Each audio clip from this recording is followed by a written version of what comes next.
This is problem number 2. Problem number 2 states that a vector has a component of 10 in the positive x direction, a component of 10 in the positive y direction, and a component of 5 in the negative z direction. The magnitude of the vector is what? First thing you want to do, I always start out with writing all the givens out, even on a test, and drawing out a scenario. So the scenario is, you have vectors. And you have vectors in a coordinate system. So you want to draw out the coordinate system so you can show the vectors. This is how you would draw out a coordinate system in 3D for physics. So you start out with, in the positive x direction, you go 10. So you go 1, 2, 3, 4, 5, 6, 7, 8, 9, 10. And then in the positive y direction, you go 1, 2, 3, 4, 5, 6, 7, 8, 9, 10.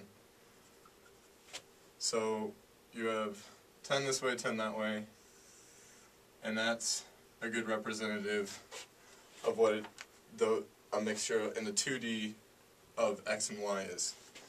Then you go 5 in the negative z direction.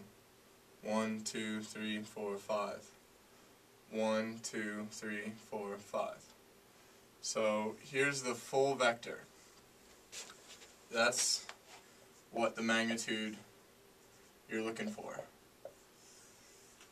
What are we looking for? That's what we're looking for, the magnitude of that vector. So to start out, the easiest way to do this is split it up into 2D, into different directions, or into two different components. So you do x first, you have, it goes over 10x, and then it goes up 10y. So in the x and y, it does this. So let's find out what the magnitude of this is first.